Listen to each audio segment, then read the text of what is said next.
আপনার বয়স কত, এটা দিয়ে শুরু করি আগে। আমার বয়স অফিসিয়ালি 25 বছর 1 মাস মতো হবে আর কি, প্লাস মাইনাস। আচ্ছা আচ্ছা, কোন সাবজেক্টে পড়াশোনা করেছেন? আমি ঢাকা বিশ্ববিদ্যালয়ের ভাষা বিজ্ঞান বিভাগে মাস্টার্সে সরি, ঢাকা বিশ্ববিদ্যালয়ের ভাষা বিজ্ঞান বিভাগে মাস্টার্সে পড়াশোনা করছি। আচ্ছা আচ্ছা, কোন সেশনে? আমার 17 হচ্ছে।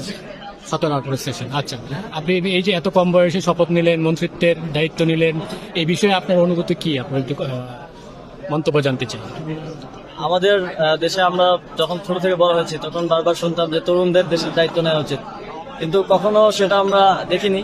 মাঝে মধ্যে হয়েছে যে তরুণরা দায়িত্ব নিয়েছে কিন্তু সেটা সাস্টেইন করেনি।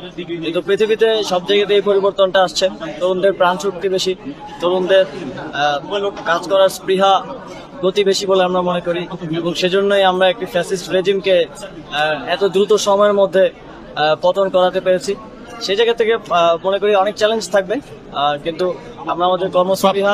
প্রধান চ্যালেঞ্জ কি মনে করছেন?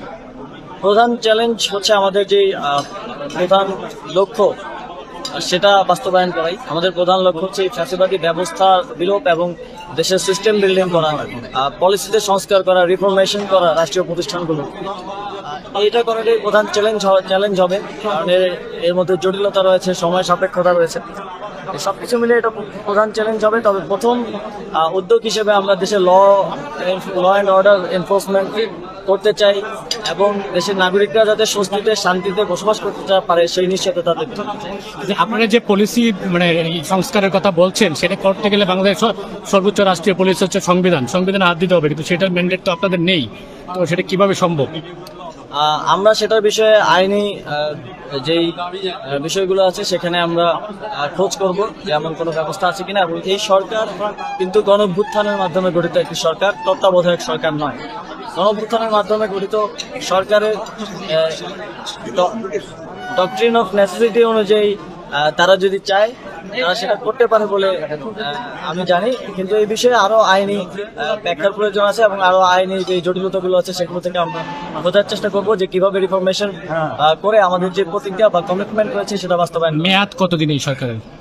এই সরকারের কোনো মেয়াদে এখন পর্যন্ত আলোচনা কিংবা ঘোষিত হয়নি, যেহেতু রিফরমেশনের অনেকগুলো দায়িত্ব আমরা নিয়েছি।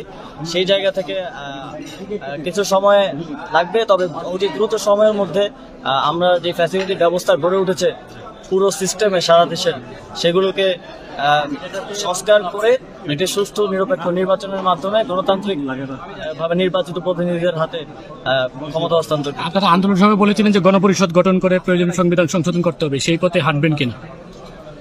আমি প্রথমে বললাম যে এই বিষয়ে আইনে কিংবা যে ধরনের যে সংবিধানের ধারাবাহিকতার বিষয়টা নিয়ে আমরা ভেবেছি যে সংবিধানের ধারাবাহিকতা রক্ষা করা উচিত, এবং এই ধারাবাহিকতা রক্ষা করার সাপেক্ষেও কিভাবে যে ফ্যাসিবাদী সিস্টেমগুলো এই সংবিধানে ইনপুট করা হয়েছে গত 17 বছরে কিংবা এর আগেও, সেগুলোকে কিভাবে রিমুভ করা যায়, একটা যৌক্তিক সংস্কার করা যায়, সেদিকে আমরা অগ্রসর হব।